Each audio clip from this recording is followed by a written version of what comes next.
नमस्कार मित्रांनो, पुन्हा एकदा आपले स्वागत आहे. मित्रांनो, पेन्शन धारकांसाठी एक अतिशय महत्त्वाची बातमी या व्हिडिओच्या माध्यमातून आणलेली आहे. जाणून घेऊया व्हिडिओच्या माध्यमातून. त्याकरता मित्रांनो, हा व्हिडिओ आपण शेवटपर्यंत नक्की पहा. तर मित्रांनो, देशातील सरकारी पेन्शन धारकांसाठी अतिरिक्त पेन्शनशी संबंधित एक महत्त्वाचा न्यायालयीन निर्णय समोर आला आहे. 80 वर्ष पूर्ण झाल्यानंतर मिळणाऱ्या अतिरिक्त पेन्शनच्या लाभासाठी 80वे वर्ष सुरू झाल्यापासून लाभ द्यायचा की 80 वर्ष पूर्ण झाल्यानंतर, यावरून अनेक दिवसांपासून वाद सुरू होता. या प्रकरणात मध्य प्रदेश उच्च न्यायालयाने महत्त्वाचा निर्णय दिला आहे. 80 वर्षानंतर किती अतिरिक्त पेन्शन?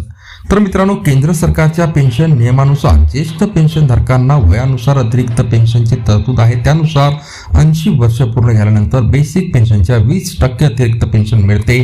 त्यानंतर वय वाढल्यावर ही टक्केवारी वाढते. पेन्शनधारकांचे वय अतिरिक्त पेन्शन किती पहा. 80 ते 85 वर्षापेक्षा कमी 20%, 85 ते 90 वर्षापेक्षा कमी 30%, 90 ते 95 वर्षापेक्षा कमी 40%, 95 ते 100 वर्षापेक्षा कमी 50%, 100 वर्ष किंवा त्यापेक्षा जास्त 100%.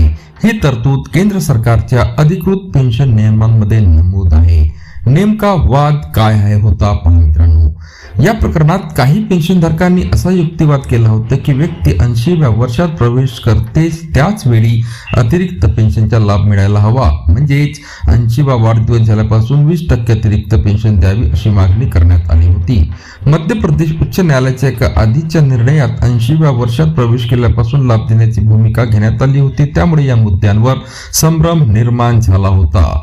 मात्र जानेवारी 2026 मध्ये मध्य प्रदेश उच्च न्यायालयाच्या खंडपीठाने या विषयावर वेगळा आणि महत्त्वाचा निर्णय दिला.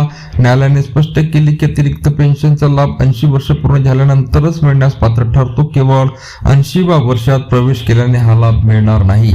20% अतिरिक्त पेन्शनचा अर्थ काय तर पहा मित्रांनो.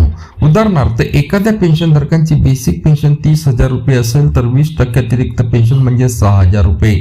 म्हणजे 80 वर्ष पूर्ण झाल्यानंतर संबंधित नियमानुसार बेसिक पेन्शनची रक्कम 30,000 वरून 36,000 इतकी होऊ शकते. त्यानंतर लागू असलेली महागाई राहत म्हणजे DR, यामुळे मिळणारी एकूण पेन्शन आणखी वाढू शकते. केंद्र सरकारच्या पेन्शनधारकांसाठी काय तर महत्वाची बाब म्हणजे सोशल मीडियावर किंवा काही बातम्यांमध्ये 80 वर्षाची गरज नाही, 20% वाढ मिळणार अशा स्वरूपात मते फिरत आहेत. मात्र उपलब्ध न्यायालयीन निर्णय आणि अधिकृत नियम पाहता हा निष्कर्ष सरसकट काढणे योग्य नाही. केंद्र सरकारच्या नियमांमध्ये 80 वर्ष पूर्ण झाल्यानंतर 20% अतिरिक्त पेन्शनची तरतूद आहे. 2026 मधील मध्य प्रदेश उच्च न्यायालयाच्या निर्णयातही 80 वर्ष पूर्ण होणे आवश्यक असल्याचे स्पष्ट करण्यात आलेले आहे. पेन्शनधारकांनी काय लक्षात ठेवावे तर मित्रांनो, 80 वर्ष पूर्ण झाल्यानंतर आपल्या पेन्शनमध्ये अतिरिक्त पेन्शनचा लाभ लागू झाला आहे की नाही हे पेन्शनधारकांनी तपासणे महत्त्वाचे आहे. विशेषतः PPO मधील जन्मतारीख आणि बँकेच्या पेन्शन रेकॉर्डमधील जन्मतारीख अचूक आहे का हे पाहावे. जर पात्र असून अतिरिक्त पेन्शन लागू झाली नसेल तर संबंधित पेन्शन वितरण करणाऱ्या बँका कार्यालयाशी संपर्क साधून आवश्यक कागदपत्रासह चौकशी करता येते.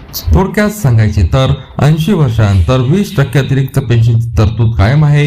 मात्र 80वे वर्ष सुरू होताच लाभ मिळेल का या वादात 2026 मधील मध्य प्रदेश उच्च न्यायालयाने 80 वर्ष पूर्ण होणे आवश्यक असल्याचे स्पष्ट केलेले आहे. तर मित्रांनो, पुन्हा भेटूया नवीन अपडेटसह पुढच्या व्हिडिओमध्ये. धन्यवाद.